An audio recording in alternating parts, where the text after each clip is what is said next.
নমস্কার বন্ধুরা, আমি আজকে বানাচ্ছি ধনেপাতা আর তেঁতুলের আচার।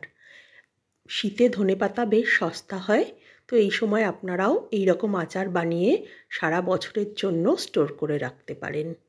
আমি এখানে ধনেপাতা নিয়ে নিয়েছি 250 গ্রাম মতন, দুটো বান্ডিল বেশ মোটাই। এবার আমি এর শিকড়গুলোকে প্রথমে কেটে বাদ দিয়ে নেব।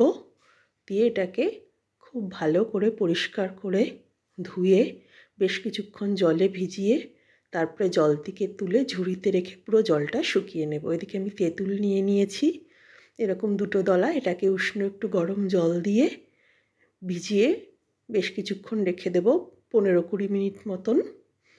তারপরে এটা যখন নরম হয়ে যাবে তখন এটাকে হাতের সাহায্যে খুব ভালো করে চটকে এটার পুরো পাল্পটা বের করে নেব।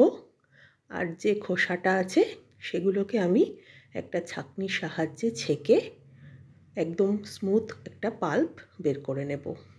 এইভাবে আমি তেঁতুলটা থেকে সমস্ত পাল্পটা বের করে নিয়েছি।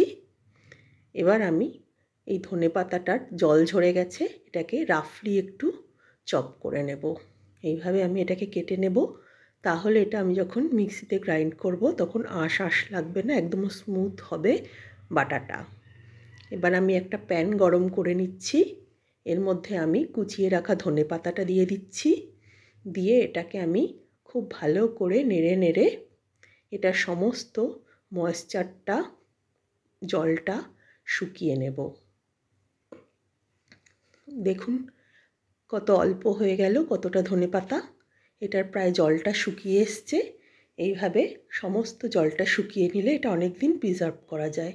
এবার দিয়ে দেব 10টা মতন লঙ্কা আর 15-16টা মতন রসুনের কোয়া।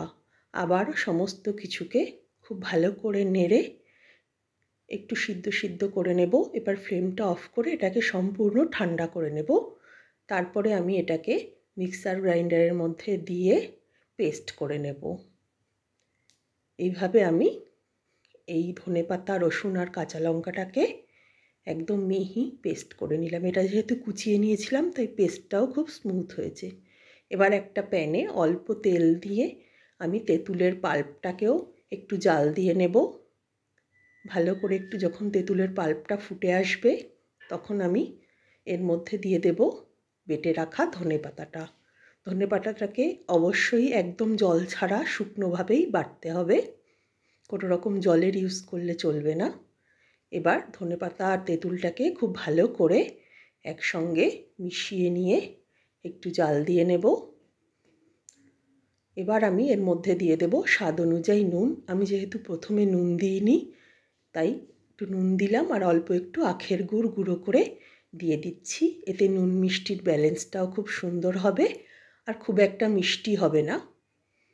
এখানে আমি অল্প গুড় দিয়ে নিলাম। এবার আবারও সমস্ত কিছুকে খুব ভালো করে মিক্সড করে নিচ্ছি। আপনারা অবশ্যই নুনটা একবার টেস্ট করে সেই অনুযায়ী নুনটা দেবেন, আরও যদি অল্প নুন লাগে তো দিয়ে নেবেন।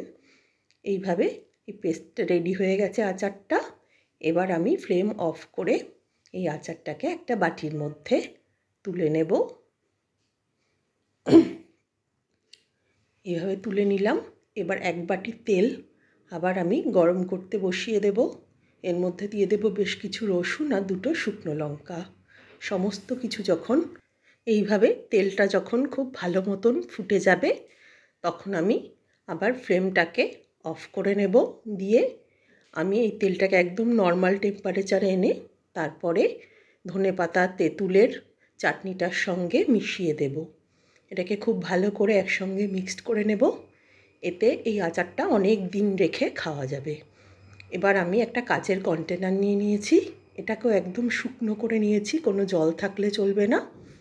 এবার চামচের সাহায্যে এর মধ্যে ভরে নেব আমি পুরো আচারটাকে।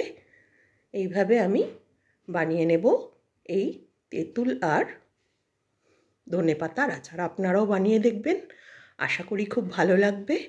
কেমন হলো অবশ্যই কমেন্ট করে জানাতে ভুলবেন না। নমস্কার।